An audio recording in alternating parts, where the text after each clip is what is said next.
अधिकतर जितने भी बड़े शहर हैं वो सब नदियों के किनारे। जैसे आपका अयोध्या शहर है वो आप किस नदी के किनारे है? सरयू नदी के। लखनऊ आपका राजधानी वो कहाँ है? गोमती नदी के किनारे। इसी तरीके से आपका बनारस है वो गंगा नदी के किनारे है। आपका इलाहाबाद जिसका नया नाम प्रयागराज है वो कहाँ है? कहाँ है भाई? उसके किनारे कौन सी नदी है? वो आपकी गंगा नदी है। आप आगे बढ़िए इधर कानपुर, उसके भी किनारे कौन है? उसके वो भी किसके किनारे बसा हुआ शहर है? तो गंगा नदी के। तो हरिद्वार पहला है, उसके बाद गंगा नदी के दोनों साइड में ग्रीन फील्ड है, यानी यहाँ पर कृषि योग्य जमीन है। फिर आगे बढ़ते हैं तो यहाँ पर गंगा नदी में दो और नदियां मिलती है। अब आपको यहाँ बताना है कि गंगा नदी इधर से आ रही, इसमें एक नदी गंगा के बाद यमुना नदी भी मिलती है और फिर इधर से सरस्वती नदी भी मिलती है। इस स्थान को जहाँ पर गंगा, यमुना और सरस्वती नदियां तीनों आपस में मिलती है, इस स्थान को हम क्या नाम देते हैं? क्या कहा गया है? त्रिवेणी कहा गया है। तीन नदियों का संगम। कौन कौन सी नदियां है जरा बताओ इनको? गंगा, यमुना और सरस्वती। हमारा जो हिमालय पर्वत है, ठीक है, उस हिमालय पर एक गुफा है जो कि आइस यानी बर्फ की बनी हुई है।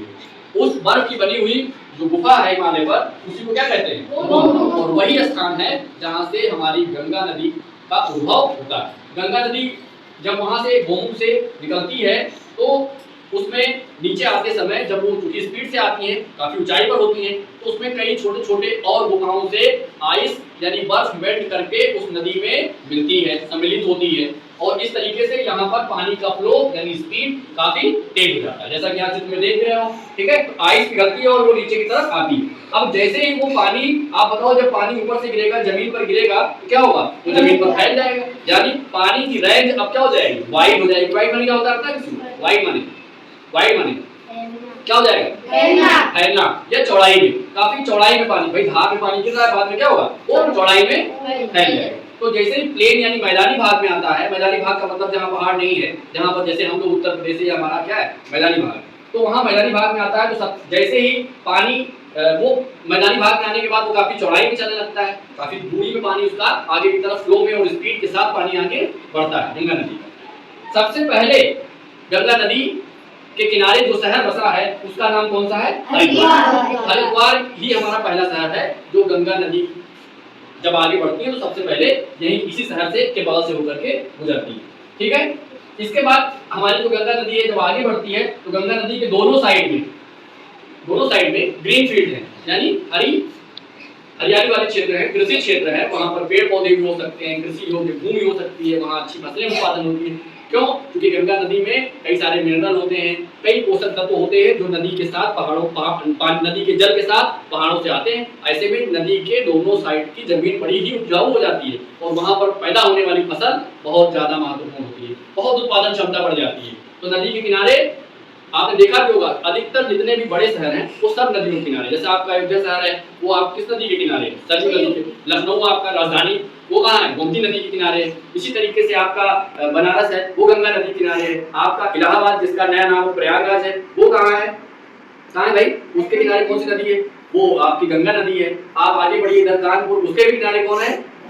उसके वो भी किसके किनारे बसा हुआ शहर है? तो गंगा नदी के। तो हरिद्वार पहला है, उसके बाद गंगा नदी के दोनों साइड में ग्रीन फील्ड है, यानी यहाँ पर कृषि योग्य जमीन है। फिर आगे बढ़ते हैं तो यहाँ पर गंगा नदी में दो और नदियां मिलती है। अब आपको यहाँ बताना है कि गंगा नदी इधर से आ रही, इसमें एक नदी गंगा के बाद यमुना नदी भी मिलती है और फिर इधर से सरस्वती नदी भी मिलती है। इस स्थान को जहाँ पर गंगा, यमुना और सरस्वती नदियां तीनों आपस में मिलती है, इस स्थान को हम क्या नाम देते हैं? क्या कहा गया है? त्रिवेणी कहा गया है। तीन नदियों का संगम। कौन कौन सी नदियां है जरा बताओ इनको? गंगा, यमुना और सरस्वती। इसमें यमुना नदी जो है वो इस समय अदृश्य है, कहने का मतलब उसमें अब जल नहीं है, वो अब केवल नाम की रह गई है। जबकि दूसरी वाली जो हमारी सरस्वती नदी है इसमें जल अभी भी है। तो जो जल है वो गंगा और सरस्वती का है, बाकी इसमें पहले जल था, अब मौके पर इसमें गंगा में जल नहीं।